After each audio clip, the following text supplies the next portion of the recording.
suis épuisette. Tu te rends compte quand même qu'hier, on a dit, bon, on tourne la vidéo le soir, mais vous inquiétez pas, de toute façon les prix ils changeront pas, c'est calme et tout. Et là, dans la nuit, boum, ça se pète la gueule. Niveau timing, franchement, David... T'es mauvais! Salut à tous, bienvenue au Café du Coin, j'espère que vous allez bien. Ce soir, je suis avec Peter, comme hier, et comme la semaine prochaine. Comment tu vas, Peter ? Bonsoir David, et toi, comment vas-tu ? Ça va, je te remercie. Qu'est-ce que tu as pensé de cette nuit, Peter, en ce qui concerne les prix ? Bah quoi, tu veux parler du BTC sous les 19, c'est ça ? Enfin, au 19 ? Bah j'en ai rien pensé, c'est que c'est un scénario qui était plus que probable, c'était même le scénario, j'ai envie de dire, et que on retrouve des niveaux de prix qu'on a eu il y a quelques temps, et va savoir où maintenant ça peut aller, quoi. Donc pour moi, on est toujours dans le range, 19 000, ça me choque pas plus que ça. Hier, on parlait d'une bataille, tu vois, c'était entre les 20 000, les 21 000, etc. Là, il est passé sous les 19. On s'était dit quand même que c'était un gros support, les 19. Mais ce que je constate, c'est que tu vois, l'Ethereum, il n'est pas passé sous les 1000. Il est resté costaud, il a su rester costaud. Donc, Ouais, mais enfin, même s'il passait sous les 1000, est-ce que ça t'aurait choqué plus que ça ? Non, justement, je m'attendais à ce qu'il passe sous les 1000, vu que le Bitcoin est passé sous les 19, tu vois. Donc là, je pense qu'il passera sous les 1000 quand le Bitcoin passera sous les 18, en vrai. Bah peut-être, en vrai, mais en tous les cas, ça me choquerait pas plus que ça ait touché les 3 chiffres et que ça titille et autres. C'est pas le vrai mouvement qui va donner la direction pour le moment. C'est toujours des petites touchettes et on voit, et voilà. Donc on surveille toujours pareil. Il y a la clôture mensuelle du BTC, voilà, c'est le dernier jour. Ouais, on va en parler, ouais. Ouais, on passe aux autres alts, hein, donc tout est dans le rouge aujourd'hui. Absolument tout est dans le rouge. Donc pas grand-chose à dire, hein. Quand le Bitcoin tousse, c'est tous les alts qui sont malades. C'est un grand philosophe qui l'a dit. Ouais, du coup, en parlant de clôture mensuelle, on a un Bitcoin, tu vois, qui vient de faire une belle bougie rouge pour le coup. Là, on se rapproche des niveaux de décembre 2020. Hein. Pour le moment, une fois de plus, hein, on en est tous à regarder, on a les yeux rivés sur nos écrans et on attend que ça prenne une décision claire. C'est sûr qu'aujourd'hui, il y a plus de chances que ça aille vers le bas que vers le haut, tout simplement. Hein. Donc l'idée, c'est de regarder et d'attendre de voir où sera le bottom.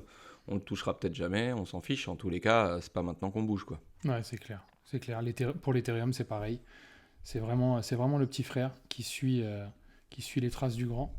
Donc qui va clôturer, qui va faire une belle bougie rouge en mensuel. Pas grand chose à dire, hein, de toute façon, comme on dit depuis de nombreuses semaines. Wait and see, je pense que c'est ce qu'il y a de mieux à faire. Le Crypto Fear and Greed, j'aimerais bien savoir quelle gueule il a aujourd'hui. Est-ce que tu penses qu'il est à 22 du coup, vu que le Bitcoin il est bas ? Non, je pense qu'il est toujours dans son range, comme le BTC. On va regarder ça. Il est à 11. Voilà, il est à 11. Donc voilà, hein, plus rien à dire. Même sur lui, en fait, on n'a plus rien à dire, j'ai envie de te dire. Fait Crypto Fear and Greed, lui aussi, il attend quelque chose de significatif. Exactement. Les news d'aujourd'hui, les amis, ce sera du hack, encore du hack, c'est la saga de l'été. Ce sera OpenSea dans la sauce, encore une fois. Ce sera Batman qui continue de distribuer ses dollars, qui continue de montrer qu'il a gagné à l'euro milliard. Et une petite news concernant CZ. Je pense que lui, c'est en train de devenir mon personnage préféré. On va commencer par celle du hack. Hop. Donc en gros, ce qui se passe, c'est l'arnaque à l'étudiant, tu vois, là, qui fait trembler Twitter. Donc en gros, je vous résume la chose. C'est quelqu'un un groupe de hackers, hein, je pense, qui envoie des messages privés aux gens et qui dit voilà, je suis étudiant, j'ai pas d'argent, mais j'ai de la crypto.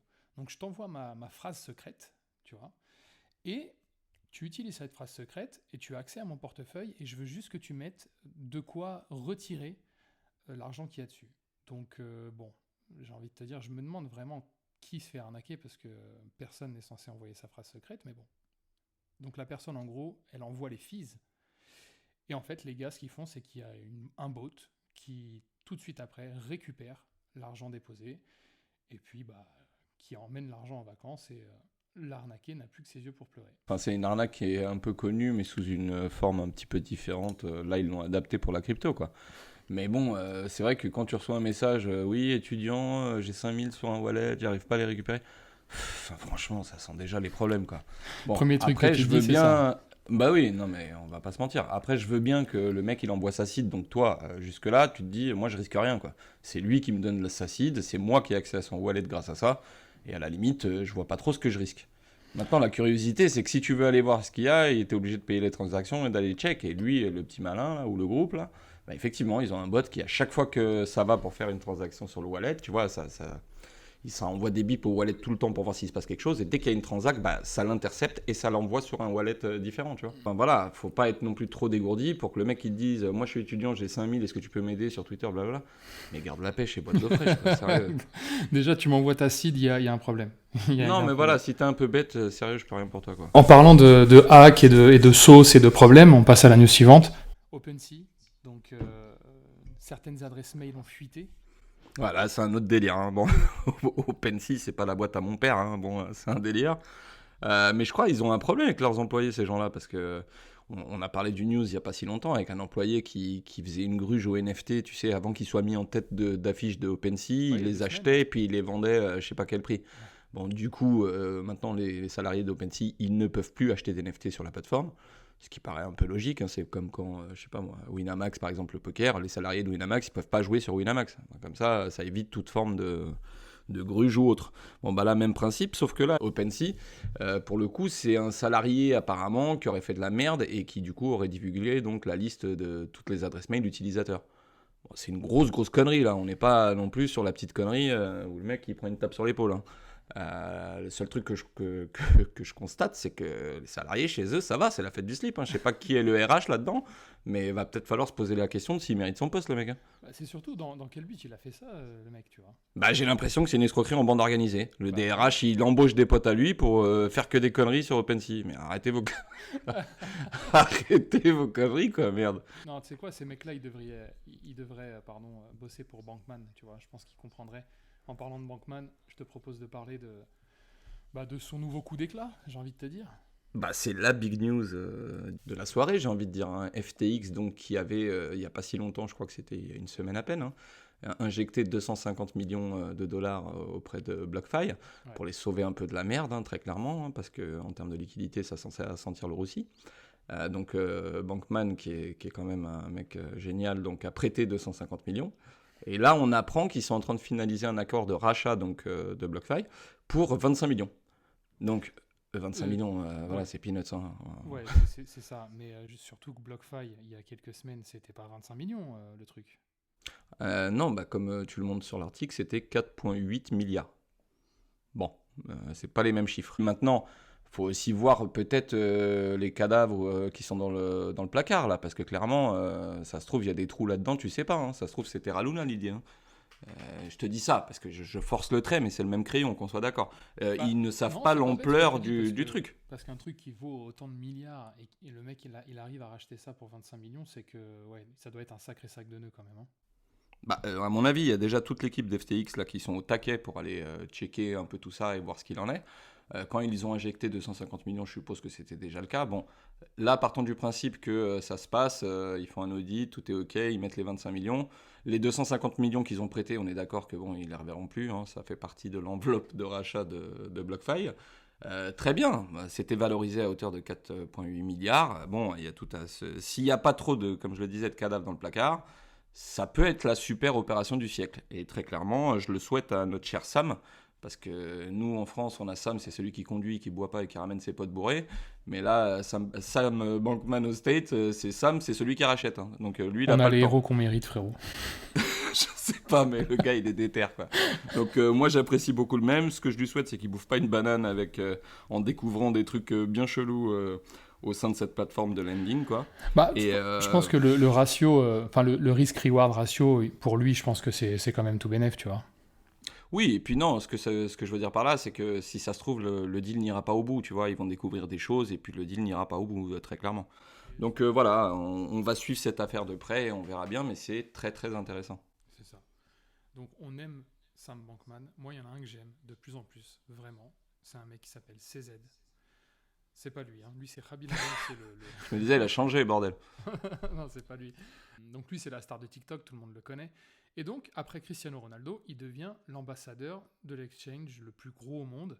Et moi, ce qui m'a fait marrer, c'est que CZ, en gros, il a fait une espèce d'analogie, tu vois. Cette image, J'avoue, elle est incroyable folle la parce que photo, Ce putain. mec-là, c'est un troll, il est intelligent, c'est un businessman. Et voilà, il a dit en gros, la crypto, c'est très simple. Regardez. Ah, franchement, il est très très chaud. Il est très très chaud parce que En tout cas, il a de l'oseille, hein. Ouais, Putain, et il puis, en lâche, hein. il joue, il joue sur plein de tableaux, il est ouvert à énormément de choses. J'ai l'impression qu'il s'intéresse beaucoup au marché européen quand même. Et tu vois, il aime beaucoup la France, et même l'Italie, tu vois. Donc, Bon, il peut aimer la France et ses spécialités, et l'Italie et ses pâtes, il n'y a pas de galère, mais bon, le gars, lui non plus, c'est pas un philanthrope, hein. Il faut arrêter. ouais. Le bordel, il est là pour gagner son oseille. Il est très très chaud. Il doit avoir une équipe auprès de lui qui sont très très chauds aussi. Là, un influenceur qui vient rejoindre le giron de Binance, j'ai l'impression que c'est une équipe de foot. Ils ont recruté Ronaldo, là, ils ont l'influenceur numéro 1 de TikTok. Bref, c'est que du plus. Ça va ouvrir le champ des possibles à Binance, qui, comme tu le dis, est en grosse mode opération séduction un peu partout dans le monde. Et voilà, c'est que du plus. Et je trouve que ouais, c'est bien fait. Ouais, puis tu vois, le mec, il choisit comme égérie, entre guillemets, le mec le plus suivi d'Instagram, le mec le plus suivi de TikTok. Donc voilà, il suit son truc. Je viens de lire là, donc je l'avais vu cet après-midi, j'avais oublié d'en parler. Kylian Mbappé qui signe un partenariat avec Sorar. Encore un Bah, il projet a investi français. carrément, lui, hein. Ouais, encore un projet français, donc on en parle, ça fait plaisir. Et quand on voit à quel point Kylian Mbappé soigne son image, tu peux te dire qu'il a bien réfléchi avant de s'engager et que du coup, Sorar, c'est quand même un projet. Mais c'est comme Ronaldo avec Binance. Ce que je veux dire par là, c'est que le néophyte qui regarde ça un peu de loin, qui connaît pas Binance, machin, ça donne tout de suite une crédibilité. C'est-à-dire que le mec a de quoi se payer Ronaldo. Ronaldo lui fait confiance. Tu te doutes bien qu'il va paniquer son image comme ça sur un truc de crypto chelou. Donc tout le monde est gagnant de ces opérations-là. Binance gagne en notoriété comme Jaja. Ronaldo s'en bat les couilles, il a dû prendre un chèque. Voilà, tout le monde est content et très clairement, bah, pour l'œil, comme je disais, d'un néophyte, bah, ça donne confiance. T'as envie d'aller sur Binance, t'as l'impression que c'est des gens sérieux, tu vois. C'est la démocratisation de la crypto vraiment à grande échelle pour le coup, tu vois. Ils visent vraiment les gens les plus populaires et je pense que c'est un choix qui est assez smart. On va terminer là-dessus, les amis. J'espère que la vidéo vous a plu. Si elle vous a plu, vous savez déjà. Bah, ça fait plaisir. Voilà, activez la Si elle cloche. vous a pas plu, bah, ça fait pas plaisir. On espérait vous plaire, nous. Ouais. Peter, c'était un plaisir de partager cette vidéo avec toi comme d'habitude. Bah écoutez, on va se quitter là-dessus, sur ces mots très sympathiques. On était ravis d'être avec vous et on sera ravis d'être avec vous lundi. La team, passez un bon week-end et on se voit lundi avec plaisir. Salut la team. On se retrouve lundi. Et oui, on va vous souhaiter un bon week-end parce que... Ah mais non, demain on est vendredi, gros. T'es un grand malade, toi. Allez, je te laisse réfléchir. Comment ça, je te laisse réfléchir? La vidéo, elle sort vendredi, donc la prochaine vidéo qu'on tourne, c'est dimanche. Ah ouais, parce que sinon elle sera samedi, putain. Bah nique ta race.